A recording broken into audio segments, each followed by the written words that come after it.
ਪੂਰਾ ਗਿਆਨ, ਪੂਰਾ ਧਿਆਨ ਹੋਵੇ ਕਿ ਮੈਂ ਕੀ ਕਰ ਰਿਹਾ ਹਾਂ। ਪੂਰਨ ਜਾਗਰਤ ਮਨੁੱਖ ਕਦੇ ਵੀ ਗਲਤ ਕੰਮ ਨਹੀਂ ਕਰਦਾ। ਜਿਵੇਂ ਕ੍ਰੋਧ ਅਗਨੀ ਦੀ ਨਿਆਈ ਹੈ, ਜਿਸ ਨੂੰ ਇਹ ਪਤਾ ਹੈ ਅਤੇ ਪੂਰੇ ਹੋਸ਼ ਵਿੱਚ ਹੈ, ਤਾਂ ਉਹ ਉਸ ਅਗਨੀ ਦਾ ਵੀ ਸਹੀ ਇਸਤੇਮਾਲ ਕਰੇਗਾ। ਉਸਦੇ ਕ੍ਰੋਧ ਵਿੱਚ ਵੀ ਕਿਸੇ ਦਾ ਭਲਾ ਹੀ ਹੋਵੇਗਾ। ਬੋਲ ਕੁਬੋਲ ਬੋਲਣ ਵਾਲਾ ਮਨੁੱਖ ਆਤਮਕ ਤੌਰ ਤੇ ਸੁੱਤਾ ਹੀ ਹੁੰਦਾ ਹੈ, ਪਰ ਜੋ ਮਨੁੱਖ ਗੁਰੂ ਦੀ ਕਿਰਪਾ ਸਦਕਾ ਜਾਗ ਜਾਂਦਾ ਹੈ, ਉਸ ਨੂੰ ਪ੍ਰਭੂ ਦੀ ਬੇਅੰਤਤਾ ਸਾਹਮਣੇ ਆਪਣਾ ਆਪ ਤੁੱਛ ਜਿਹਾ ਜਾਪਦਾ ਹੈ ਅਤੇ ਉਹ ਜੀਵ ਫਿਰ ਪ੍ਰਭੂ ਦੇ ਨਿਰਮਲ ਭਾਵ ਵਿੱਚ ਆ ਜਾਂਦਾ ਹੈ। ਇਸੇ ਤਰ੍ਹਾਂ ਜਿਸ ਇਸਤਰੀ ਨੂੰ ਆਪਣੇ ਪਤੀ ਦੇ ਗੁਣਾਂ ਦਾ ਗਿਆਨ ਹੈ ਅਤੇ ਉਸ ਦੀ ਪਸੰਦ ਨਾਪਸੰਦ ਨੂੰ ਜਾਣਦੀ ਹੈ, ਉਹ ਇਸਤਰੀ ਫਿਰ ਆਪਣੇ ਪਤੀ ਦੇ ਪ੍ਰੇਮ ਵਿੱਚ, ਉਸ ਦੇ ਨਿਰਮਲ ਭਾਵ ਵਿੱਚ ਰਹਿੰਦੀ ਹੈ। ਉਹ ਕੋਈ ਵੀ ਐਸਾ ਕੰਮ ਨਹੀਂ ਕਰਦੀ ਜਿਸ ਵਿੱਚ ਉਸਦੇ ਪਤੀ ਦੀ ਰਜ਼ਾਮੰਦੀ ਨਾ ਹੋਵੇ। ਇੱਥੇ ਇਹ ਗੱਲ ਕੇਵਲ ਪਤਨੀ ਦੀ ਹੀ ਨਹੀਂ ਹੈ, ਪਤੀ ਦੀ ਵੀ ਸਮਾਨ ਅਵਸਥਾ ਹੁੰਦੀ ਹੈ ਇਸ ਰਿਸ਼ਤੇ ਵਿੱਚ। ਸਿਆਣਾ ਪਤੀ ਵੀ ਕੋਈ ਕੰਮ ਕਰਨ ਲੱਗਿਆ ਪਤਨੀ ਦੀ ਪਸੰਦ, ਨਾਪਸੰਦ ਅਤੇ ਰਜ਼ਾਮੰਦੀ ਦਾ ਖਿਆਲ ਰੱਖਦਾ ਹੈ। ਦੋਹਾਂ ਵਿੱਚ ਇੱਕ ਦੂਜੇ ਵਾਸਤੇ ਪ੍ਰੇਮ, ਆਦਰ ਅਤੇ ਭਰੋਸਾ ਹੋਵੇ ਤਾਂ ਹਉਮੈ ਵਾਸਤੇ ਜਗ੍ਹਾ ਹੀ ਨਹੀਂ ਬਚਦੀ। ਪੈ ਪਾਏ ਜਾਗੈ ਸੇ ਜਾਗਰਣ ਕਰੈ, ਹਉਮੈ ਮੈਲ ਉਤਾਰ, ਸਦਾ ਜਾਗੈ ਕਰ ਆਪਣਾ ਰਾਖੈ, ਪੰਚ ਤਸਕਰ ਕਾਢੈ ਮਾਰ। ਭਾਵ ਜਿਹੜੇ ਮਨੁੱਖ ਪਰਮਾਤਮਾ ਦੇ ਪਿਆਰ ਵਿੱਚ, ਉਸਦੇ ਭਾਵ ਅਦਬ ਵਿੱਚ ਸੁਚੇਤ ਰਹਿੰਦੇ ਹਨ, ਉਹ ਬੰਦੇ ਹੀ ਆਪਣੇ ਮਨ ਤੋਂ ਹਉਮੈ ਦੀ ਮੈਲ ਲਾ ਕੇ ਜਾਗਰੇ ਕਰਦੇ ਹਨ। ਉਹ ਸੁਚੇਤ ਰਹਿੰਦੇ ਹਨ ਅਤੇ ਆਪਣੇ ਹਿਰਦੇ ਨੂੰ ਵਿਕਾਰਾਂ ਤੋਂ ਬਚਾ ਕੇ ਰੱਖਦੇ ਹਨ ਅਤੇ ਪੰਜ ਵਿਕਾਰਾਂ ਨੂੰ ਆਪਣੇ ਅੰਦਰੋਂ ਮਾਰ ਕੱਢ ਦਿੰਦੇ ਹਨ।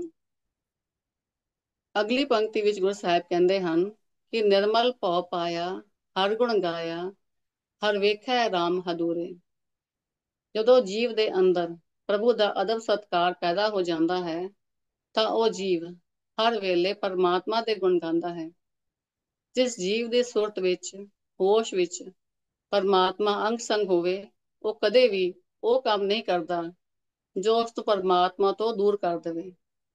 ਝੂਠ, ਲਾਲਚ, ਈਰਖਾ, ਬੇਈਮਾਨੀ, ਹੰਕਾਰ, ਇਹ ਐਸੇ ਕਰਮ ਹਨ ਜਿਨ੍ਹਾਂ ਨਾਲ ਪਰਮਾਤਮਾ ਤੋਂ ਦੂਰੀ ਬਣਦੀ ਹੈ। ਅਸੀਂ ਰੋਜ਼ ਪੜ੍ਹਦੇ ਹਾਂ ਕਿ ਕਰਮੀ ਆਪੋ ਆਪਣੀ, ਕੇ ਨੇੜੈ ਕੇ ਦੂਰ। ਸ਼ੁਭ ਕਰਮ ਸ਼ੁਭ ਸੋਚ ਵਿੱਚੋਂ ਉਪਜਦੇ ਹਨ ਅਤੇ ਸ਼ੁਭ ਸੋਚ ਗੁਰੂ ਤੋਂ ਪ੍ਰਾਪਤ ਹੁੰਦੀ ਹੈ। ਇਸੇ ਤਰ੍ਹਾਂ ਜਿਸ ਇਸਤਰੀ ਦੇ ਮਨ ਵਿੱਚ ਪਤੀ ਦਾ ਅਦਬ ਸਤਕਾਰ ਹੋਵੇ, ਉਹ ਪਤੀ ਦੀ ਗੈਰ ਮੌਜੂਦਗੀ ਵਿੱਚ ਵੀ ਐਸਾ ਕੋਈ ਕੰਮ ਨਹੀਂ ਕਰਦੀ ਜੋ ਉਸਦੇ ਪਤੀ ਨੂੰ ਨਾ ਭਾਉਂਦਾ ਹੋਵੇ। ਪਤੀ ਦਾ ਪ੍ਰੇਮ ਅਤੇ ਅਦਬ ਹਰ ਵੇਲੇ, ਘਰ ਦੇ ਅੰਦਰ ਜਾਂ ਬਾਹਰ, ਸਦਾ ਉਸ ਸੁਹਾਗਣ ਇਸਤਰੀ ਦੇ ਨਾਲ ਹੀ ਵਸਦਾ ਹੈ। ਹਰ ਆਤਮ ਰਾਮ ਪਸਾਰਿਆ ਸੁਆਮੀ, ਸਰਬ ਰਿਆ ਭਰਪੂਰੇ। ਜਿਸ ਜੀਵ ਨੇ ਸਦਾ ਪਰਮਾਤਮਾ ਨੂੰ ਅੰਗ ਸੰਗ ਜਾਣਿਆ ਹੈ, ਉਸ ਨੂੰ ਇਸ ਜਗਤ ਦੇ ਖਿਲਾਰੇ ਵਿੱਚ ਵੀ ਪ੍ਰਭੂ ਆਪ ਹੀ ਆਪਣਾ ਪਸਾਰਾ ਕਰਦਾ ਹੋਇਆ ਨਜ਼ਰ ਆਉਂਦਾ ਹੈ। ਜਗਤ ਦੀ ਹਰ ਸ਼ੈ ਵਿੱਚ ਉਸਨੂੰ ਪਰਮਾਤਮਾ ਵਿਆਪਕ ਰੂਪ ਵਿੱਚ ਦਿਸਦਾ ਹੈ। ਪਰਮਾਤਮਾ ਤੋਂ ਬਾਹਰ ਕੁਝ ਵੀ ਨਜ਼ਰ ਨਹੀਂ ਆਉਂਦਾ, ਕਿਉਂਕਿ ਸਾਰੇ ਸ੍ਰਿਸ਼ਟੀ ਪਰਮਾਤਮਾ ਤੋਂ ਹੀ ਪੈਦਾ ਹੋਈ ਹੈ, ਇਸ ਲਈ ਪਰਮਾਤਮਾ ਤੋਂ ਖਾਲੀ ਕੋਈ ਥਾਂ ਹੈ ਹੀ ਨਹੀਂ। ਆਕਾਸ਼ ਵਿੱਚ ਦਿਸਦੇ ਸੂਰਜ, ਚੰਦ, ਤਾਰੇ, ਗ੍ਰਹਿ ਨਛੱਤਰ ਤੋਂ ਲੈ ਕੇ ਜ਼ਮੀਨ ਤੇ ਰਹਿਣ ਵਾਲੇ ਸਾਰੇ ਜੀਵ ਜੰਤੂ, ਪੰਛੀ, ਬਨਸਪਤੀ ਅਤੇ ਸਮੁੰਦਰ ਦੀ ਗਹਿਰਾਈ ਵਿੱਚ ਰਹਿਣ ਵਾਲੇ ਕਿਤਨੇ ਹੀ ਰੰਗ ਬਿਰੰਗੇ ਜੀਵ, ਸਭ ਪਰਮਾਤਮਾ ਦਾ ਹੀ ਪਸਾਰਾ ਹੈ। ਬ੍ਰਹਮ ਦੀਸੈ ਬ੍ਰਹਮ ਸੁਣੀਐ, ਏਕੈ ਏਕ ਵਖਾਣੀਐ, ਆਤਮ ਪਸਾਰਾ ਕਰਨਹਾਰਾ, ਪ੍ਰਭ ਬਿਨਾ ਨਹੀਂ ਜਾਣੀਐ। ਤਿਵੇਂ ਹੀ ਸੁਹਾਗਣ ਇਸਤਰੀ ਨੂੰ ਵੀ ਆਪਣੇ ਘਰ ਸੰਸਾਰ ਦੇ ਪਸਾਰੇ ਵਿੱਚ ਆਪਣਾ ਪਤੀ ਹੀ ਨਜ਼ਰ ਆਉਂਦਾ ਹੈ। ਉਸਦਾ ਘਰ ਸੰਸਾਰ ਉਸਦੇ ਪਤੀ ਕਰਕੇ ਹੀ ਹੈ, ਐਸਾ ਉਸਦਾ ਨਿਸ਼ਚਾ ਹੋ ਜਾਂਦਾ ਹੈ। ਘਰ ਦੀ ਹਰ ਸ਼ੈ ਵਿੱਚ ਉਸਨੂੰ ਪਤੀ ਦੀ ਮੌਜੂਦਗੀ ਦਾ ਅਹਿਸਾਸ ਹੁੰਦਾ ਹੈ। ਗੁਰੂ ਸਾਹਿਬ ਅੱਗੇ ਫਰਮਾਨ ਕਰਦੇ ਹਨ, ਅੰਤਰ ਬਾਹਰ ਹਰ ਪ੍ਰਭ ਏਕੋ, ਮਿਲ ਹਰ ਜਨ ਮੰਗਲ ਗਾਏ। ਜੀਵ ਨੂੰ ਆਪਣੇ ਅੰਦਰ ਤੇ ਬਾਹਰ ਸਾਰੇ ਜਗਤ ਵਿੱਚ ਪਰਮਾਤਮਾ ਹੀ ਵਸਦਾ ਦਿਸਦਾ ਹੈ ਅਤੇ ਉਹ ਸੰਤ ਜਨਾਂ ਦੀ ਸੰਗਤ ਵਿੱਚ ਮਿਲ ਕੇ ਪ੍ਰਭੂ ਦੀ ਸਿਫਤ ਸਲਾਹ ਦੇ ਗੀਤ ਗਾਉਂਦਾ ਹੈ। ਅੰਦਰ ਰਚੈ ਹਰ ਸੱਚ ਸਿਉ, ਅੰਦਰ ਰਚੈ ਹਰ ਸੱਚ ਸਿਉ, ਰਸਨਾ ਹਰ ਗੁਣ ਗਾਏ। ਜਿਸ ਜੀਵ ਦਾ ਹਿਰਦਾ ਪ੍ਰਭੂ ਦੇ ਨਾਮ ਰੰਗ ਵਿੱਚ ਰੰਗ ਜਾਏ, ਉਸ ਦੀ ਰਸਨਾ ਫਿਰ ਪ੍ਰਭੂ ਦੀ ਸਿਫਤ ਸਲਾਹ ਹੀ ਗਾਉਂਦੀ ਹੈ। ਸੱਚ ਤਾਂ ਇਹ ਹੈ ਕਿ ਜਿਸ ਤੋਂ ਮਨ ਪ੍ਰਭਾਵਿਤ ਹੋ ਜਾਏ, ਮਨੁੱਖ ਜਿਸ ਵਰਗਾ ਬਣਨਾ ਚਾਹੇ, ਉਸੇ ਦੀਆਂ ਵਡਿਆਈਆਂ ਮਨੁੱਖ ਦੀ ਰਚਨਾ ਤੇ ਹੁੰਦੀਆਂ ਹਨ। ਤਿਵੇਂ ਹੀ ਸੁਹਾਗਣ ਇਸਤਰੀ ਘਰ ਦੇ ਅੰਦਰ ਅਤੇ ਬਾਹਰ ਵਿਚਰਦਿਆਂ ਆਪਣੇ ਪਤੀ ਦੀ ਅਤੇ ਹੋਰ ਸੁਹਾਗਣ ਇਸਤਰੀਆਂ ਨਾਲ ਮਿਲ ਕੇ ਆਪਣੇ ਪਤੀ ਅਤੇ ਘਰ ਸੰਸਾਰ ਦੀਆਂ ਹੀ ਗੱਲਾਂ ਕਰਦੀ ਹੈ। ਫਿਰ ਕਹਿੰਦੇ ਹਨ, ਜਦ ਨਾਨਕ ਦੂਜੀ ਲਾਮ ਚਲਾਈ, ਅਨਹਦ ਸ਼ਬਦ ਵਜਾਏ। ਇਹ ਨਾਨਕ ਆਖ ਕਿ ਗੁਰੂ ਨੇ ਜੀਵ ਦੇ ਮਨ ਵਿੱਚ ਅਦਬ ਸਤਕਾਰ ਨੂੰ ਜਗਾ ਕੇ, ਹਉਮੈ ਦੂਰ ਕਰਕੇ ਪ੍ਰਭੂ ਦੇ ਅਦਬ ਸਤਕਾਰ ਦੇ ਗੀਤ ਗਾਣ ਦੀ ਦੂਜੀ ਲਾਂਵ ਤੋੜ ਦਿੱਤੀ ਹੈ। ਜੀਵ ਦੇ ਮਨ ਵਿੱਚ ਹੁਣ ਸਰਵ ਵਿਆਪਕ ਪ੍ਰਭੂ ਦੀ ਸਿਫਤ ਸਲਾਹ ਦੀ ਬਾਣੀ ਦੇ ਇੱਕ ਰਸ ਵਾਜੇ ਵੱਜ ਰਹੇ ਹਨ। ਹੋਰ ਕਿਸੇ ਵੀ ਤਰ੍ਹਾਂ ਦੇ ਕਰਮ ਕਾਂਡਾਂ ਵਾਸਤੇ, ਦਿਖਾਵੇ ਵਾਸਤੇ ਮਨੁੱਖ ਦੇ ਮਨ ਵਿੱਚ ਕੋਈ ਜਗ੍ਹਾ ਨਹੀਂ ਰਹੀ। ਇਸੇ ਤਰ੍ਹਾਂ ਸੁਹਾਗਣ ਇਸਤਰੀ ਦੇ ਮਨ ਵਿੱਚ ਵੀ ਹਉਮੈ ਦੀ ਥਾਂ ਆਪਣੇ ਪਤੀ ਦੇ ਅਦਬ ਸਤਕਾਰ ਪੈਦਾ ਹੋ ਗਿਆ ਹੈ। ਹੁਣ ਉਸਦੇ ਮਨ ਵਿੱਚ ਆਪਣੇ ਪਤੀ ਤੋਂ ਪ੍ਰੇਮ ਤੋਂ ਇਲਾਵਾ ਕੋਈ ਹੋਰ ਆਸ ਬਾਕੀ ਨਹੀਂ ਰਹੀ। ਤੀਜੀ ਲਾਂਵ। ਹਰ ਤੀਜੜੀ ਲਾਂਵ ਮਨ ਚਾਉ ਪਿਆ ਬੈਰਾਗੀਆ ਬਲਰਾਮ ਜੀ। ਪਹਿਲੀ ਲਾਂਵ ਵਿੱਚ ਸਹਿਜ ਆਨੰਦ ਹੋਆ ਵਡਭਾਗੀ, ਭਾਵ ਸਹਿਜ ਆਨੰਦ ਉਪਜਿਆ ਸੀ। ਪ੍ਰਭੂ ਪਿਆਰਾ ਲੱਗਣ ਲੱਗ ਪਿਆ ਸੀ, ਕਿਉਂਕਿ ਗਿਆਨ ਮਿਲਿਆ ਸੀ ਕਿ ਪ੍ਰਭੂ ਨੂੰ ਆਰਾਧਨ ਨਾਲ, ਭਾਵ ਉਸ ਦੇ ਗੁਣ, ਉਸ ਦੀ ਮਹਿਮਾ ਯਾਦ ਰੱਖਣ ਨਾਲ, ਜੀਵਨ ਵਿੱਚ ਵਰਤਣ ਨਾਲ ਸਾਰੇ ਕਿਲਵਿਕ ਪਾਪ ਨਾਸ ਹੋ ਜਾਂਦੇ ਹਨ। ਦੂਜੀ ਲਾਂਵ ਵਿੱਚ ਪ੍ਰਭੂ ਦਾ ਅਦਬ ਸਤਕਾਰ ਮਨ ਵਿੱਚ ਜਾਗਿਆ ਤਾਂ ਹਉਮੈ ਦਾ ਭਾਰ ਲੈ ਗਿਆ ਤੇ ਮਨ ਵਿੱਚ ਪ੍ਰਭੂ ਦੀ ਸਿਫਤ ਸਲਾਹ ਦੇ ਇੱਕ ਰਸਵਾਜੇ ਵੱਜਣ ਲੱਗ ਪਏ। ਕਰਮ ਕਾਂਡ ਸਾਰੇ ਛੁੱਟ ਗਏ। ਹੁਣ ਤੀਜੀ ਲਾਂਵ ਵਿੱਚ ਇਹ ਆਨੰਦ ਇਤਨਾ ਵੱਧ ਗਿਆ ਹੈ ਕਿ ਹੁਣ ਜੀਵ ਨੂੰ ਸੰਸਾਰਕ ਮਾਇਆ ਤੋਂ ਬੈਰਾਗ ਪੈਦਾ ਹੋ ਗਿਆ ਹੈ ਅਤੇ ਪ੍ਰਭੂ ਦੇ ਮੇਲ ਦਾ ਅਥਾਹ ਚਾਅ ਪੈਦਾ ਹੋ ਗਿਆ ਹੈ।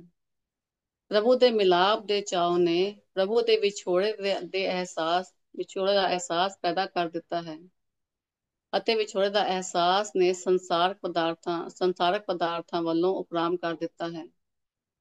ਵਿਛੋੜੇ ਦਾ ਅਹਿਸਾਸ ਮਿਲਾਪ ਦੀ ਚਾਹਤ ਨੂੰ ਹੋਰ ਵਧਾ ਦਿੰਦਾ ਹੈ। ਭਗਤ ਫਰੀਦ ਜੀ ਕਹਿੰਦੇ ਹਨ, ਬਿਰਹਾ ਬਿਰਹਾ ਆਖੀਐ, ਬਿਰਹਾ ਤੂੰ ਸੁਲਤਾਨ ਫਰੀਦਾ, ਜਿਤ ਤਨ ਬਿਰਹਾ ਨ ਉਪਜੈ, ਸੋ ਤਨ ਜਾਨ ਮਸਾਣ। ਭਾਵ ਹਰ ਕੋਈ ਆਖਦਾ ਹੈ ਕਿ ਵਿਛੋੜਾ ਬੁਰਾ ਹੈ, ਪਰ ਹੇ ਵਿਛੋੜੇ, ਤੂੰ ਤਾਂ ਸੁਲਤਾਨ ਹੈ, ਪਾਤਸ਼ਾਹ ਹੈ। ਜਿਸ ਜੀਵ ਦੇ ਹਿਰਦੇ ਵਿੱਚ ਵਿਛੋੜੇ ਦਾ ਅਹਿਸਾਸ ਨਹੀਂ ਹੁੰਦਾ, ਉਹ ਤਾਂ ਸਮਝੋ ਮਸਾਣ ਹੀ ਹੈ, ਕਿਉਂਕਿ ਮਸਾਣ ਵਿੱਚ ਮ੍ਰਿਤਕ ਹੀ ਤਾਂ ਹੁੰਦੇ ਹਨ ਤੇ ਮ੍ਰਿਤਕ ਅੰਦਰ ਕੋਈ ਅਹਿਸਾਸ ਨਹੀਂ ਹੁੰਦਾ। ਫਿਰ ਜੇਕਰ ਜੀਵ ਦੇ ਸਰੀਰ ਵਿੱਚ ਵਿਛੋੜੇ ਦਾ ਅਹਿਸਾਸ ਨਹੀਂ ਤਾਂ ਸਮਝੋ ਉਹ ਮੋਹਿਆ ਹੋਇਆ ਹੀ ਹੈ। ਕਿਤਨੀ ਤਾੜਨਾ ਕਰਦੇ ਹਨ ਭਗਤ ਫਰੀਦ ਜੀ, ਕਿਉਂਕਿ ਜਿਤਨਾ ਜ਼ਿਆਦਾ ਵਿਛੋੜੇ ਦਾ ਅਹਿਸਾਸ ਹੋਵੇਗਾ, ਉਤਨੀ ਹੀ ਮਿਲਣ ਦੀ ਤੀਬਰਤਾ ਵੀ ਹੋਵੇਗੀ। ਗੁਰੂ ਅਮਰਦਾਸ ਜੀ ਫਰਮਾਨ ਕਰਦੇ ਹਨ, ਨਾਮ ਰਤੇ ਸਦਾ ਬੈਰਾਗੀ, ਗ੍ਰਹਿ ਅੰਤਰ ਸਾਚ ਲਿਵ ਲਾਗੀ। ਭਾਵ ਜਿਹੜੇ ਜੀਵ ਪਰਮਾਤਮਾ ਦੇ ਨਾਮ ਵਿੱਚ ਰੰਗੇ ਹੋਏ ਹੁੰਦੇ ਹਨ, ਉਹ ਗ੍ਰਸਥ ਵਿੱਚ ਰਹਿੰਦਿਆਂ ਹੋਇਆਂ ਵੀ ਪ੍ਰਭੂ ਨਾਲ ਹੀ ਆਪਣੀ ਸੁਰਤ ਜੋੜੇ ਰੱਖਦੇ ਹਨ ਅਤੇ ਸੰਸਾਰ ਤੋਂ ਉਪਰਾਮ ਰਹਿੰਦੇ ਹਨ। ਗੁਰੂ ਰਾਮਦਾਸ ਜੀ ਵੀ ਕਹਿੰਦੇ ਹਨ, ਭਉ ਬੈਰਾਗ ਪਿਆ ਹੈ ਬੋਹਿਤ, ਭਉ ਬੈਰਾਗ ਪਿਆ ਹੈ ਬੋਹਿਤ, ਗੁਰੂ ਖੇਵਟ ਸ਼ਬਦ ਤਰਾਵੈ ਗੋ, ਰਾਮ ਨਾਮ ਹਰ ਪੇਟੀਐ, ਹਰ ਰਾਮੈ ਰਾਮ ਸਮਾਵੈ ਗੋ। ਭਾਵ ਹਿਰਦੇ ਵਿੱਚ ਪਰਮਾਤਮਾ ਦਾ ਅਦਬ ਪਿਆਰ ਸੰਸਾਰ ਸਾਗਰ ਤੋਂ ਪਾਰ ਲੰਘਣ ਲਈ ਜਹਾਜ਼ ਬਣ ਗਿਆ ਹੈ ਅਤੇ ਗੁਰੂ ਮਲਾ ਸ਼ਬਦ ਰਾਹੀਂ ਪਾਰ ਲੰਘਾ ਦਿੰਦਾ ਹੈ। ਪਰਮਾਤਮਾ ਦੇ ਨਿਯਮਾਂ ਨੂੰ, ਉਸ ਦੀ ਰਜ਼ਾ ਨੂੰ ਹਿਰਦੇ ਵਿੱਚ ਯਾਦ ਰੱਖ ਕੇ ਅਤੇ ਸਰੀਰ ਨਾਲ ਉਸ ਦੇ ਗੁਣਾਂ ਨੂੰ ਵਰਤ ਕੇ ਪ੍ਰਭੂ ਪਿਆਰੇ ਪ੍ਰਭੂ ਵਿੱਚ ਲੀਨ ਰਹਿੰਦੇ ਹਨ। ਸੋ ਇਸ ਬੈਰਾਗ ਨੇ ਰੱਬੀ ਚਾਹਤ ਨੂੰ ਹੋਰ ਵਧਾ ਦਿੱਤਾ ਹੈ। ਇਸੇ ਤਰ੍ਹਾਂ ਸੁਹਾਗਣ ਇਸਤਰੀ ਦਾ ਪਤੀ ਦੇ ਨਾਲ ਪ੍ਰੇਮ ਇਤਨਾ ਗਹਿਰਾ ਹੋ ਗਿਆ ਹੈ ਕਿ ਹੁਣ ਦੁਨਿਆਵੀ ਪਦਾਰਥਾਂ ਦੀ ਖਿੱਚ ਨਹੀਂ ਰਹੀ। ਹੁਣ ਬਸ ਉਸਦੇ ਹਿਰਦੇ ਵਿੱਚ ਇੱਕ ਹੀ ਚਾਹਤ ਹੈ ਕਿ ਆਪਣੇ ਪਤੀ ਨੂੰ ਪਾ ਜਾਏ ਅਤੇ ਪਤੀ ਦੀ ਖੁਸ਼ੀ ਪ੍ਰਾਪਤ ਕਰ ਸਕੇ।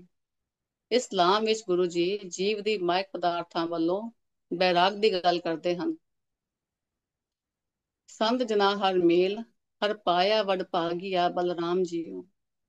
हे ਭਾਈ, ਜਿਨ੍ਹਾਂ ਵਡਭਾਗੀ ਜੀਵਾਂ ਨੂੰ ਸੰਤ ਜਨਾਂ ਦਾ, ਪ੍ਰਭੂ ਦੇ ਪਿਆਰਿਆਂ ਦਾ ਮਿਲਾਪ ਹਾਸਲ ਹੁੰਦਾ ਹੈ, ਉਹਨਾਂ ਨੂੰ ਹੀ ਪਰਮਾਤਮਾ ਦਾ ਮੇਲ ਪ੍ਰਾਪਤ ਹੁੰਦਾ ਹੈ। ਕਿਉਂਕਿ ਪ੍ਰਭੂ ਦੇ ਪਿਆਰੇ ਸੰਤ ਜਨ ਆਪ ਪ੍ਰਭੂ ਨਾਲ ਮਿਲੇ ਹੋਏ ਹੁੰਦੇ ਹਨ ਅਤੇ ਪ੍ਰਭੂ ਦੀ ਮਿਲਾਪ ਦੀਆਂ ਜੁਗਤੀਆਂ ਨੂੰ ਜਾਣਦੇ ਹਨ। ਉਹਨਾਂ ਪਿਆਰੇ ਸੰਤ ਜਨਾਂ ਦੀ ਸੰਗਤ ਵਿੱਚ ਰਹਿ ਕੇ ਜੀਵ ਪ੍ਰਭੂ ਮਿਲਾਪ ਦੀ ਜੁਗਤੀ ਜਾਣ ਲੈਂਦਾ ਹੈ।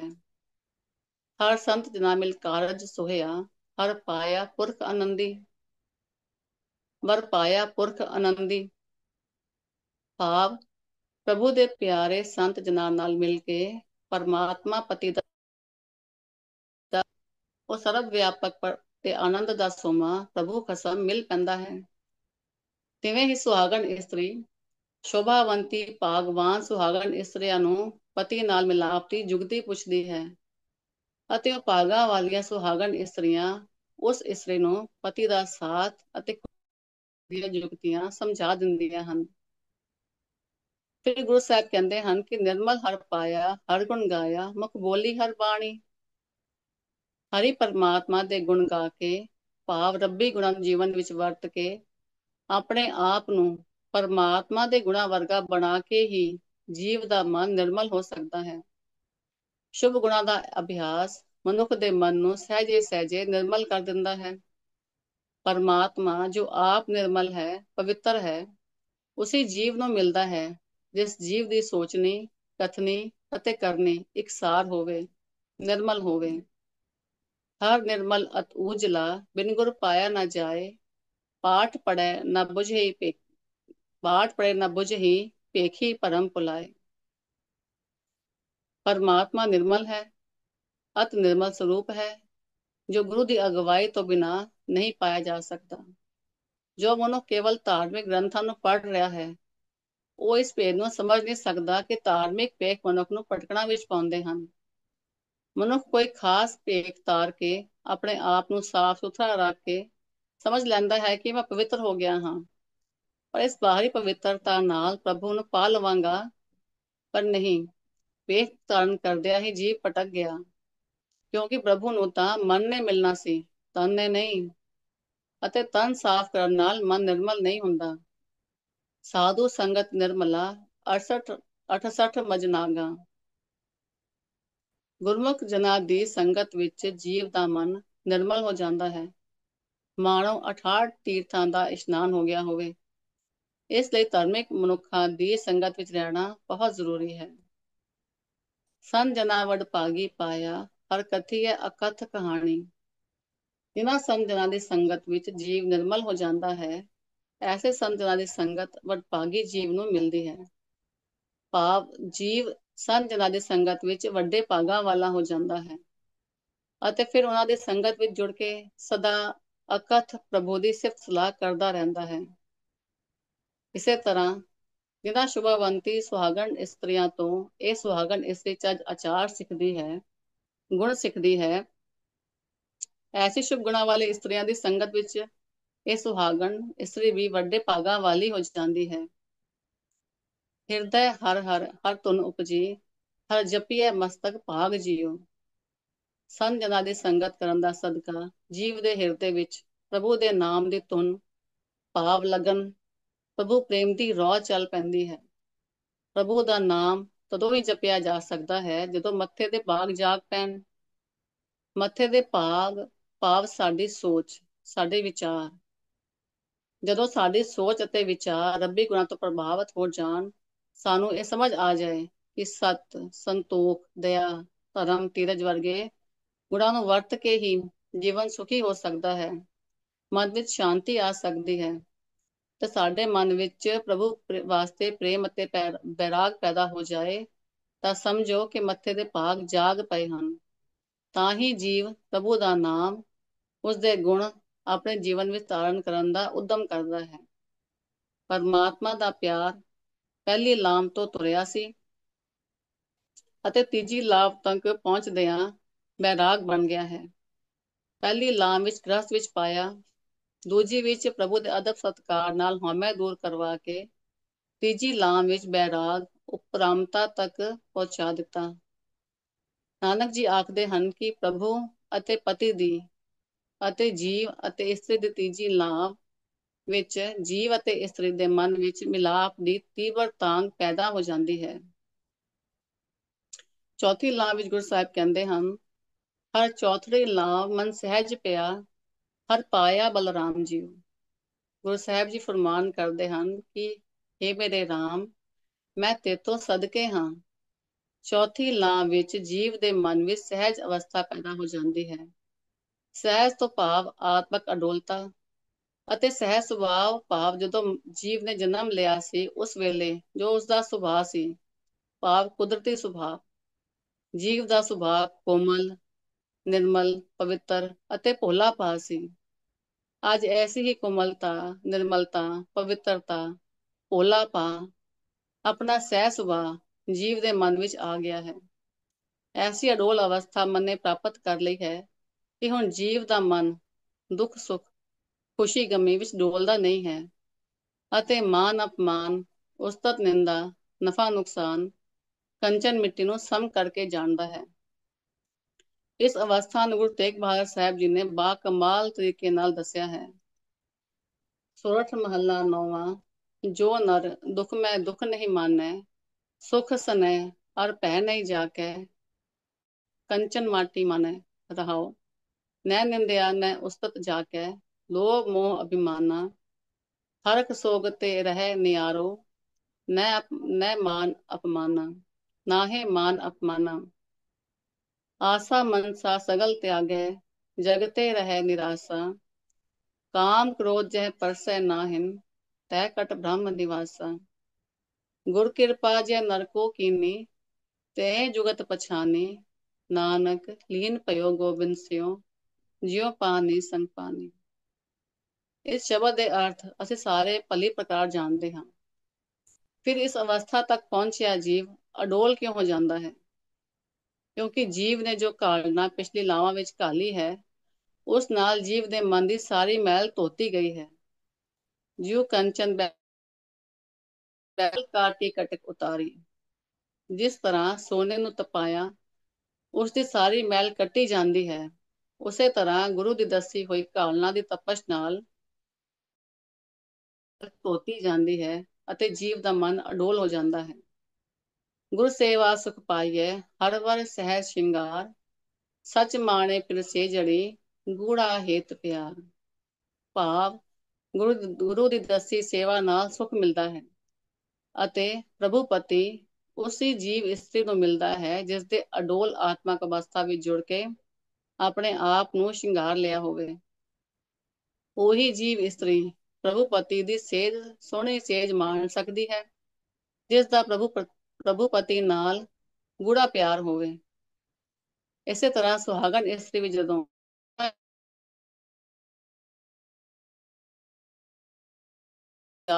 ਨਾਲ ਗੁਣਾਂ ਦਾ ਸ਼ਿੰਗਾਰ ਕੀਤੀ ਹੋਈ ਸੁਹਾਗਣ ਇਸਤਰੀ ਨਾ ਸਿਰਫ ਘਰ-ਬਾਰ ਸੰਵਾਰ ਲੈਂਦੀ ਹੈ, ਬਲਕਿ ਪਤੀ ਦਾ ਜੀਵਨ ਵੀ ਸਵਾਰ ਦਿੰਦੀ ਹੈ।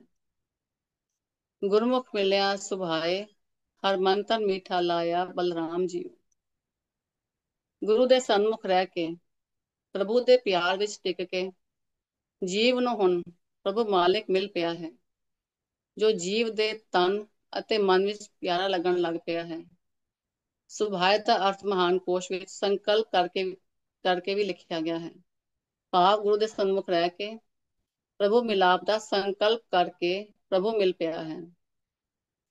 ਹੁਣ ਮਨ ਵਿੱਚ ਪ੍ਰਭੂ ਦੀ ਰਜ਼ਾ, ਉਸ ਦਾ ਭਾਣਾ ਮਿੱਠਾ ਲੱਗਣ ਲੱਗ ਪਿਆ ਹੈ ਅਤੇ ਤਨ ਨਾਲ ਸ਼ੁਭ ਕਰਮ ਕਰਨੇ ਚੰਗੇ ਲੱਗਦੇ ਹਨ। ਜਿਨ੍ਹਾਂ ਗੁਣਾਂ ਕਰਕੇ ਪ੍ਰਭੂ ਮਿਲਿਆ ਹੋਵੇ, ਉਹ ਸ਼ੁਭ ਕਰਨ ਭਲਾ ਕਿਉਂ ਨਾ ਚੰਗੇ ਲੱਗਣ। ਇਸੇ ਤਰ੍ਹਾਂ ਸੁਹਾਗਵੰਤੀਆਂ ਦੇ ਦੱਸੇ ਰਾਹ ਤੇ ਚੱਲ ਕੇ ਹੁਣ ਸੁਹਾਗਣ ਇਸਤਰੀ ਦਾ ਪਤੀ ਨਾਲ ਮੇਲ ਹੋ ਗਿਆ ਹੈ। ਪਤੀ ਨੇ ਗੁਣਾਂ ਨਾਲ ਸ਼ਿੰਗਾਰੀ ਹੋਈ ਪਤੀ ਨੂੰ ਅਪਣਾ ਲਿਆ ਹੈ। ਹਰ ਮੀਠਾ ਲਾਇਆ ਮੇਰੇ ਪ੍ਰਭ ਪਾਇਆ, ਅੰਦਿਨ ਹਰ ਲਿਵ ਲਾਈ।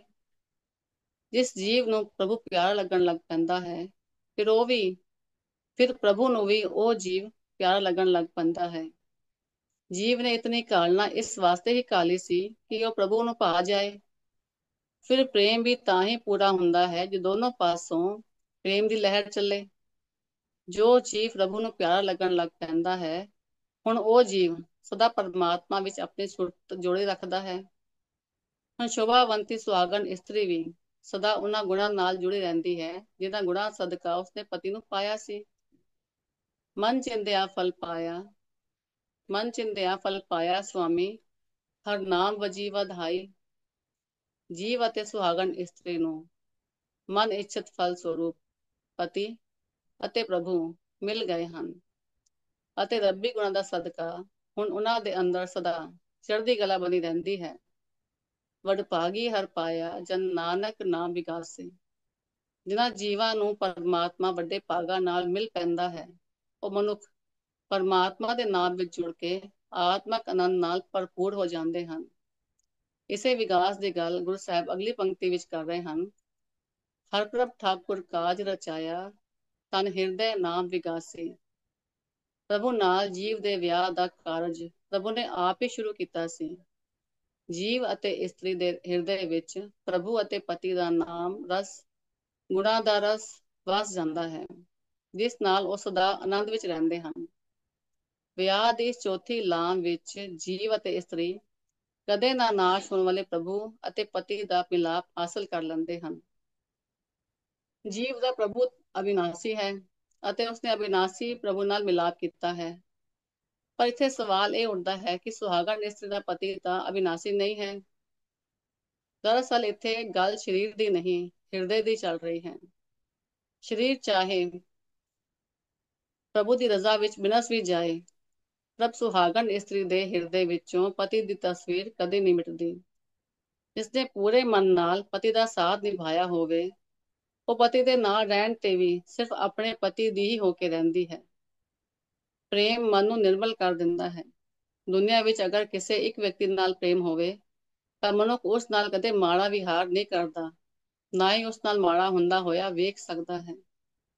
ਫਿਰ ਜੇਕਰ ਸਰਬ ਕਾਇਨਾਤ ਦੇ ਮਾਲਕ ਨਾਲ ਪ੍ਰੇਮ ਹੋ ਜਾਏ ਤਾਂ ਉਸਦੀ ਬਣਾਈ ਕੁਦਰਤ ਨਾਲ ਵੀ ਸਹਿਜੇ ਹੀ ਪ੍ਰੇਮ ਹੋ ਜਾਂਦਾ ਹੈ। ਫਿਰ ਕਿਸੇ ਵੀ ਤਰ੍ਹਾਂ ਦੀ ਕੋਈ ਵੀ ਬੁਰਾਈ ਮਨ ਵਿੱਚ ਨਹੀਂ ਰਹਿੰਦੀ। ਇਹ ਪ੍ਰੇਮ ਮਨ ਨੂੰ ਸੰਪੂਰਨ ਤੌਰ ਤੇ ਨਿਰਮਲ ਕਰ ਦਿੰਦਾ ਹੈ ਅਤੇ ਪਰਮਾਤਮਾ ਨਾਲ ਮਿਲਾ ਦਿੰਦਾ ਹੈ। ਦਸਮ ਪਿਤਾ ਜੀ ਵੀ ਮੋਹਰ ਲਗਾਉਂਦੇ ਹਨ ਕਿ ਸਾਚ ਕਹੋ ਸੁਨ ਲਿਓ ਸਭੈ, ਜਿਨ ਪ੍ਰੇਮ ਕੀਓ ਤਿਨ ਹੀ ਪ੍ਰਭ ਪਾਇਓ। ਆਤਮਕ ਵਿਹਾਰ ਦੀ ਚੌਥੀ ਲਾਮ ਦੀ ਅਵਸਥਾ ਨੂੰ ਮਾਣੇ ਬਿਨਾ ਇਸ ਦੀ ਠੀਕ ਠੀਕ ਵਿਆਖਿਆ ਨਹੀਂ ਕੀਤੀ ਜਾ ਸਕਦੀ। ਗਿਆਨੀ ਸੰਤ ਸਿੰਘ ਜੀ ਮਸਕੀਨ ਜੀ ਕਿਹਾ ਕਰਦੇ ਸਨ ਕਿ ਗਿਆਨ ਪੁਰਸ਼ ਹੈ ਅਤੇ ਸ਼ਰਧਾ ਇਸਤਰੀ ਹੈ। ਪ੍ਰਭੂ ਦੇ ਮਾਰਗ ਤੇ ਚੱਲਣ ਲਈ ਦੋਨੋਂ ਹੀ ਜ਼ਰੂਰੀ ਹਨ। ਬਿਨਾਂ ਸ਼ਰਧਾ ਦੇ ਗਿਆਨ ਹੰਕਾਰੀ ਹੋ ਜਾਂਦਾ ਹੈ ਅਤੇ ਬਿਨਾਂ ਗਿਆਨ ਦੇ ਸ਼ਰਧਾ ਭਟਕ ਜਾਂਦੀ ਹੈ। ਜੇਕਰ ਦੋਹਾਂ ਦਾ ਸੁਮੇਲ ਹੋਵੇ ਤਾਂ ਮਨੁੱਖ ਆਪਣੀ ਮੰਜ਼ਿਲ ਤੇ ਪਹੁੰਚ ਜਾਂਦਾ ਹੈ। ਇੱਕ ਮੰਦਰ ਵਿੱਚ ਇੱਕ ਪੰਡਤ ਜੀ ਸਨ। ਬਹੁਤ ਹੀ ਭਗਤੀ ਭਾਵ ਵਾਲੇ ਸਨ। ਮੰਦਰ ਵਿੱਚ ਕਰਨਾ, ਪੂਜਾ ਪਾਠ ਕਰਨਾ ਅਤੇ ਕਰਵਾਉਣ ਦੀ ਜ਼ਿੰਮੇਵਾਰੀ ਪੰਡਤ ਜੀ ਦੀ ਹੀ ਸੀ। ਉਹ ਆਪਣਾ ਕੰਮ ਬੜੇ ਪ੍ਰੇਮ ਅਤੇ ਉਤਸ਼ਾਹ ਨਾਲ ਕਰਦੇ ਸਨ। ਉਹਨਾਂ ਨੂੰ ਖੁਸ਼ੀ ਸੀ ਕਿ ਉਹਨਾਂ ਦੀ ਕਿਰਤ ਉਹਨਾਂ ਇਸੇ ਮੰਦਰ ਵਿੱਚ ਇੱਕ ਸੇਵਾਦਾਰ ਵੀ ਸੀ ਜੋ ਸਾਰੇ ਮੰਦਰ ਦੇ ਅੰਦਰ ਅਤੇ ਬਾਹਰ ਦੀ ਸਫਾਈ ਕਰਦਾ ਸੀ, ਪਾਣੀ ਭਰਦਾ ਸੀ, ਸੰਗਤ ਦੇ ਜੋੜੇ ਦੀ ਸੰਭਾਲ ਕਰਦਾ ਸੀ ਅਤੇ ਸੰਗਤ ਨੂੰ ਜਲ ਵੀ ਛਕਾਉਂਦਾ ਸੀ। ਬੜੀ ਸ਼ਰਧਾ ਨਾਲ ਸਭ ਦੀ ਸੇਵਾ ਕਰਦਾ ਸੀ। ਸੰਗਤ ਵੀ ਉਸ ਸੇਵਾਦਾਰ ਤੋਂ ਬਹੁਤ ਖੁਸ਼ ਸੀ।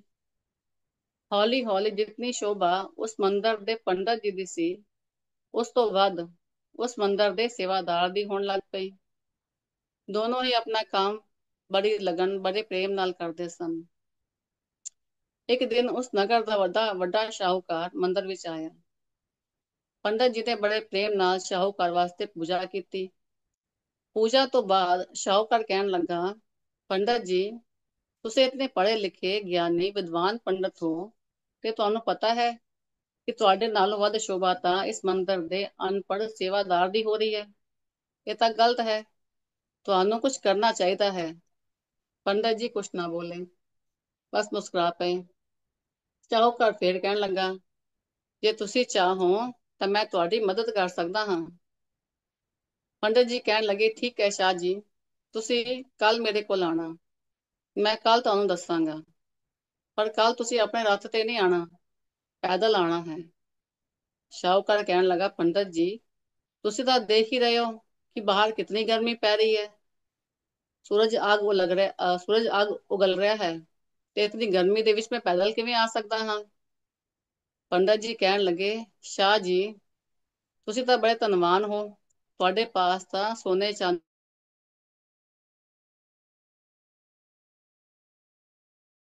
ਵਿੱਚ ਪੀਂਦੇ ਹੋਏ ਆ ਜਾਣਾ। ਪੰਡਤ ਜੀ ਦੀ ਗੱਲ ਸੁਣ ਕੇ ਸ਼ਾਹੂਕਾਰ ਸੋਚਣ ਲੱਗਾ ਕਿ ਪੰਡਿਤ ਜੀ ਨੂੰ ਸ਼ੱਕ ਹੈ ਕਿ ਮੇਰੇ ਕੋਲ ਸੋਨੇ ਦੇ ਭਾਂਡੇ ਵੀ ਹੋਣਗੇ, ਤਾਂ ਫਿਰ ਇਹਨਾਂ ਨੂੰ ਦਿਖਾਣਾ ਚਾਹੀਦਾ ਹੈ ਕਿ ਮੇਰੇ ਕੋਲ ਅਸਲ ਵਿੱਚ ਸੋਨੇ ਦੇ ਭਾਂਡੇ ਹਨ। ਫਿਰ ਸੇਵਾਦਾਰ ਦਾ ਵੀ ਕੁਝ ਕਰਨਾ ਪੈਣਾ ਹੈ। ਇਹ ਸੋਚ ਕੇ ਉਸ ਸ਼ਾਹੂਕਾਰ ਨੇ ਪੰਡਿਤ ਜੀ ਦੀ ਗੱਲ ਮੰਨ ਲਈ। ਅਗਲੇ ਦਿਨ ਸ਼ਾਹੂਕਾਰ ਹਾਂਫਦਾ ਹੋਇਆ, ਥੱਕਿਆ, ਪਸੀਨੇ ਨਾਲ ਭਿੱਜਿਆ ਹੋਇਆ ਮੰਦਰ ਵਿੱਚ ਪਹੁੰਚਿਆ। ਪੰਡਤ ਜੀ ਨੇ ਦੇਖ ਕੇ ਪੁੱਛਿਆ, ਸ਼ਾਹ ਜੀ, ਤੁਹਾਡਾ ਇਹ ਹਾਲ ਕਿਵੇਂ ਹੋ ਗਿਆ? ਤੁਸੀਂ ਆਪਣੇ ਨਾਲ ਪਾਣੀ ਲੈ ਕੇ ਨਹੀਂ ਆਏ ਸੀ? ਸ਼ਾਹੂਕਾਰ ਨੇ ਆਪਣਾ ਸੋਨੇ ਦਾ ਭਾਂਡਾ ਪੰਡਤ ਜੀ ਨੂੰ ਦਿਖਾਇਆ ਤੇ ਕਿਹਾ ਕਿ ਪਾਣੀ ਤਾਂ ਮੈਂ ਲੈ ਕੇ ਨਾਲ ਰੱਖਿਆ ਸੀ, ਪਰ ਸੋਨੇ ਦੇ ਭਾਂਡੇ ਵਿੱਚ ਪਾਣੀ ਬਹੁਤ ਗਰਮ ਹੋ ਗਿਆ ਹੈ, ਇਸ ਲਈ ਪੀਤਾ ਨਹੀਂ ਜਾ ਰਿਹਾ। ਪੰਡਤ ਜੀ ਨੇ ਇਸ਼ਾਰਾ ਕੀਤਾ ਕਿ ਉਹ ਸਾਹਮਣੇ ਮਿੱਟੀ ਦਾ ਘੜਾ ਪਿਆ ਹੈ, ਉਸ ਵਿੱਚ ਠੰਡਾ ਪਾਣੀ ਹੈ, ਤੁਸੀਂ ਉਸ ਵਿੱਚੋਂ ਪਾਣੀ ਪੀ ਕੇ ਆਪਣੀ ਪਿਆਸ ਬੁਝਾਓ। ਸ਼ਾਹੂਕਾਰ ਛੇਤੀ ਨਾਲ ਮਟਕੇ ਵੱਲ ਵਧਿਆ ਤੇ ਠੰਡਾ ਪਾਣੀ ਪੀਤਾ, ਨਾਲ ਹੱਥ ਮੂੰਹ ਵੀ ਧੋਤੇ। ਤਾਂ ਜਾ ਕੇ ਸ਼ਾਹੂਕਾਰ ਦੀ ਜਾਨ ਵਿੱਚ ਜਾਨ ਆਈ। ਥੋੜੀ ਦੇਰ ਮਗਰੋਂ ਪੰਡਿਤ ਜੀ ਦੇ ਸਾਹਮਣੇ ਆ ਕੇ ਬੈਠਾ ਤੇ ਆਪਣਾ ਸਵਾਲ ਦੁਹਰਾਇਆ ਕਿ ਸੇਵਾਦਾਰ ਨੂੰ ਕਿਵੇਂ ਨਿਵਾ ਕਰੀਏ। ਪੰਡਤ ਜੀ ਕਹਿਣ ਲੱਗੇ, ਮੈਂ ਤਾਂ ਸਮਝਦਾ ਸੀ ਕਿ ਤੁਹਾਨੂੰ ਆਪਣਾ ਜਵਾਬ ਮਿਲ ਗਿਆ ਹੋਵੇਗਾ। ਸ਼ਾਹੂਕਾਰ ਕਹਿਣ ਲੱਗਾ ਕਿ ਮੈਂ ਕੁਝ ਸਮਝਿਆ ਨਹੀਂ ਪੰਡਿਤ ਜੀ। ਪੰਡਤ ਜੀ ਕਹਿਣ ਲੱਗੇ ਕਿ ਸ਼ਾਹ ਜੀ, ਤੁਹਾਡੇ ਕੋਲ ਸੋਨੇ ਦੇ ਭਾਂਡੇ ਵਿੱਚ ਪਾਣੀ ਸੀ, ਪਰ ਸੋਨੇ ਦੀ ਤਾਸੀਰ ਗਰਮ ਹੋਣ ਕਰਕੇ ਉਸ ਵਿੱਚ ਰੱਖਿਆ ਪਾਣੀ ਗਰਮ ਹੋ ਗਿਆ ਸੀ, ਜੋ ਪੀਣਾ ਔਖਾ ਸੀ। ਪਰ ਮਿੱਟੀ ਦੇ ਭਾਂਡੇ ਵਿੱਚ ਪਾਣੀ ਠੰਡਾ ਸੀ। ਇਸੇ ਤਰ੍ਹਾਂ ਗਿਆਨ ਸੋਨੇ ਦਾ ਭਾਂਡਾ ਹੈ ਅਤੇ ਸੇਵਾ ਮਿੱਟੀ ਦਾ ਭਾਂਡਾ ਹੈ। ਗਿਆਨ ਦੀ ਤਪਸ਼ ਮਨੁੱਖ ਨੂੰ ਹੰਕਾਰੀ ਬਣਾ ਸਕਦੀ ਹੈ, ਪਰ ਸੇਵਾ ਨਿਰਮਾਣਤਾ ਪੈਦਾ ਕਰਦੀ ਹੈ। ਜੇ ਕੋਈ ਸੇਵਾ ਕਰਕੇ ਵੀ ਹੰਕਾਰ ਕਰੇ ਤਾਂ ਉਹ ਕਦੇ ਗਿਆਨਵਾਨ ਨਹੀਂ ਹੋ ਸਕਦਾ, ਅਤੇ ਜੇ ਕੋਈ ਆਪਣੇ ਗਿਆਨ ਦਾ ਹੰਕਾਰ ਕਰੇ ਤਾਂ ਸਮਝੋ ਗਿਆਨ ਉਸਦੇ ਸਿਰ ਦਾ ਭਾਰ ਹੀ ਹੈ, ਉਸਨੇ ਗਿਆਨ ਜੀਵਨ ਵਿੱਚ ਵਰਤਿਆ ਨਹੀਂ ਹੈ। ਸੇਵਾਦਾਰ ਆਪਣਾ ਕੰਮ ਬਹੁਤ ਹੀ ਸ਼ਰਧਾ, ਪ੍ਰੇਮ ਅਤੇ ਲਗਨ ਨਾਲ ਕਰਦਾ ਹੈ। ਉਸਦੀ ਅਨਪੜ੍ਹਤਾ ਨੂੰ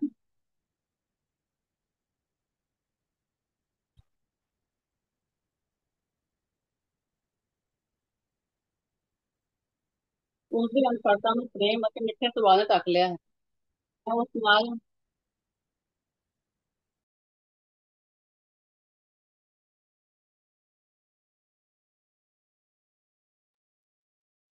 ਮੈਂ ਉਸ ਨਾਲ ਈਰਖਾ ਕਿਵੇਂ ਕਰ ਸਕਦਾ ਹਾਂ? ਮੈਂ ਤਾਂ ਉਸਦੇ ਮਿੱਠੇ ਸੁਭਾਅ ਅਤੇ ਨਿਰਮਾਣਤਾ ਨੂੰ ਦੇਖ ਕੇ ਉਸ ਤੋਂ ਕੁਝ ਸਿੱਖਣ ਦਾ ਯਤਨ ਕਰਦਾ ਹਾਂ। ਪੰਡਿਤ ਜੀ ਦਾ ਸਵਾਲ ਸੁਣ ਕੇ ਸ਼ਾਹੂਕਾਰ ਨਿਰੁੱਤਰ ਹੋ ਗਿਆ।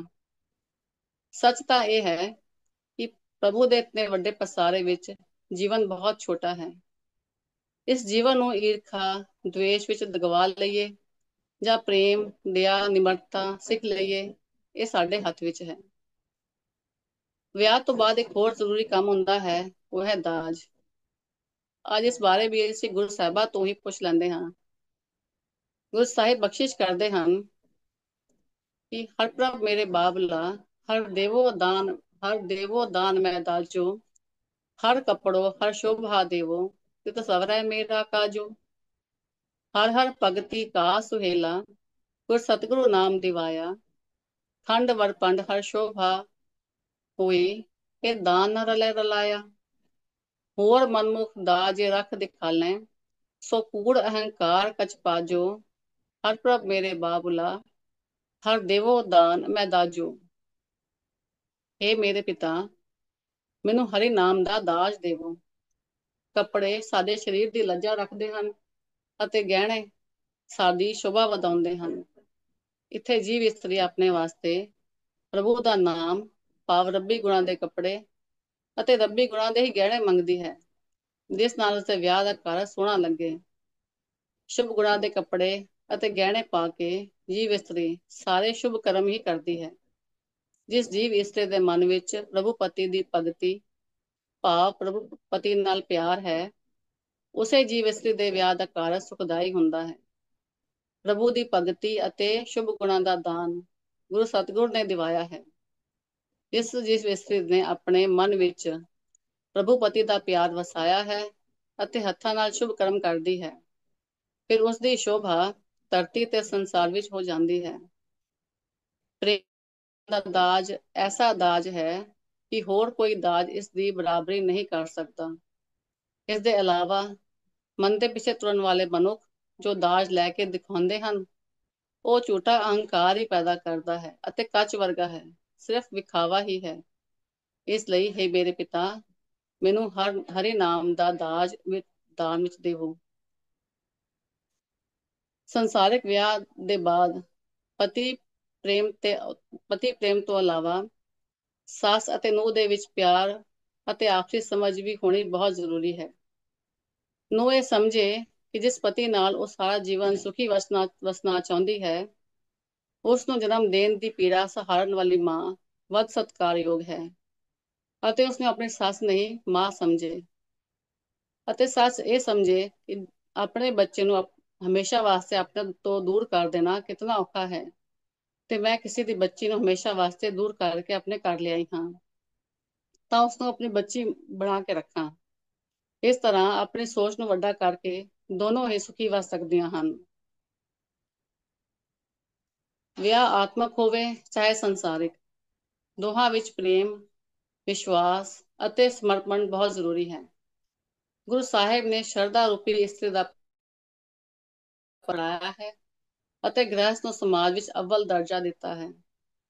ਲਾਵਾਂ ਆਤਮਕ ਹੋਣ ਜਾਂ ਸੰਸਾਰਿਕ, ਦੋਹਾਂ ਵਿੱਚ ਆਤਮ ਸਮਰਪਣ ਦਾ ਇੱਕ ਡੂੰਘਾ ਭਾਵ ਹੈ। ਆਤਮ ਸਮਰਪਣ ਵਿੱਚ ਸਾਡਾ ਆਪਾ ਖਤਮ ਨਹੀਂ ਹੁੰਦਾ, ਬਸ ਦੂਜੇ ਵਿੱਚ ਸਮਾ ਜਾਂਦਾ ਹੈ। ਜਿਵੇਂ ਸਾਗਰ ਵਿੱਚ ਮਿਲ ਜਾਣ ਨਾਲ ਗਲਾਸ ਦੇ ਪਾਣੀ ਦੀ ਹੋਂਦ ਖਤਮ ਨਹੀਂ ਹੁੰਦੀ, ਬਲਕਿ ਉਸ ਦੀ ਹੋਂਦ ਦਾ ਵਿਸਥਾਰ ਹੋ ਜਾਂਦਾ ਹੈ। ਹੁਣ ਉਹ ਪਾਣੀ ਸਾਗਰ ਦੀਆਂ ਲਹਿਰਾਂ ਵਿੱਚ ਉਛਲਦਾ, ਖੇਡਦਾ, ਖੁਸ਼ੀਆਂ ਮਾਣਦਾ ਹੈ। ਗ੍ਰਹਿਸਥ ਵਿੱਚ ਵੀ ਆਤਮ ਸਮਰਪਣ ਮਨੁੱਖ ਦਾ ਵਿਸਥਾਰ ਕਰਦਾ ਹੈ। ਗ੍ਰਹਿਸਥ ਦੀ ਮਹਾਨਤਾ ਨੂੰ ਉਹੀ ਸਮਝ ਸਕਦਾ ਹੈ ਜਿਸ ਨੇ ਇਸ ਰਸਤੇ ਨੂੰ ਅਪਣਾਇਆ ਹੋਵੇ। ਅਸੀਂ ਸਾਰੇ ਹੀ ਗ੍ਰਹਿਸਥੀ ਹਾਂ ਅਤੇ ਗ੍ਰਹਿਸਥ ਦੀ ਮਹਾਨਤਾ ਨੂੰ ਜਾਣਦੇ ਹਾਂ। ਹੁਣ ਕੇਵਲ ਪਰਮਾਤਮਾ ਨਾਲ ਮਿਲਣ ਦੇ ਅਹਿਸਾਸ ਨੂੰ ਮਾਣਨਾ ਹੈ। ਅਰਦਾਸ ਹੈ ਕਿ ਅਕਾਲ ਪੁਰਖ ਦੇ ਮੇਲ ਦਾ ਅਹਿਸਾਸ ਵੀ ਅਸੀਂ ਸਾਰੇ ਮਾਣ ਸਕੀਏ।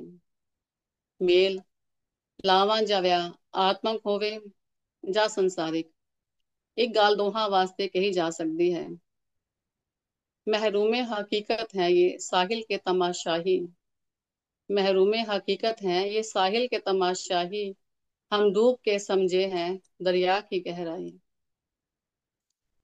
ਵਿਚਾਰਾਂ ਕਰਦਿਆਂ ਹੋਈਆਂ ਅਨੇਕਾਂ ਭੁੱਲਾਂ ਵਾਸਤੇ ਮੈਂ ਆਪ ਸਭ ਤੋਂ ਖਿਮਾ ਮੰਗਦੀ ਹਾਂ।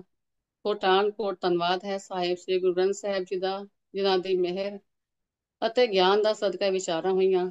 ਬਹੁਤ ਬਹੁਤ ਧੰਨਵਾਦ ਹੈ ਵੀਰ ਹਰਜੀਤ ਸਿੰਘ ਜੀ ਦਾ, ਜਿਨ੍ਹਾਂ ਨੇ ਆਪ ਜੀ ਨਾਲ ਵਿਚਾਰਾਂ ਸਾਂਝੀਆਂ ਕਰਨ ਦਾ ਸਮਾਂ ਦਿੱਤਾ। ਨਾਲ ਹੀ ਧੰਨਵਾਦ ਹੈ ਵੀਰ ਐਮਪੀ ਸਿੰਘ ਜੀ ਦਾ, ਜਿਨ੍ਹਾਂ ਨੇ ਪ੍ਰੈਜੈਂਟੇਸ਼ਨ ਸ਼ੇਅਰ ਕਰਨ ਦੀ ਸੇਵਾ ਕੀਤੀ ਹੈ। ਬਹੁਤ ਹੀ ਪਿਆਰ ਸਹਿਤ ਫਤਿਹ ਪ੍ਰਵਾਨ ਕਰਨਾ ਜੀ। ਵਾਹਿਗੁਰੂ ਜੀ ਕਾ ਖਾਲਸਾ, ਵਾਹਿਗੁਰੂ ਜੀ ਕੀ ਫਤਿਹ।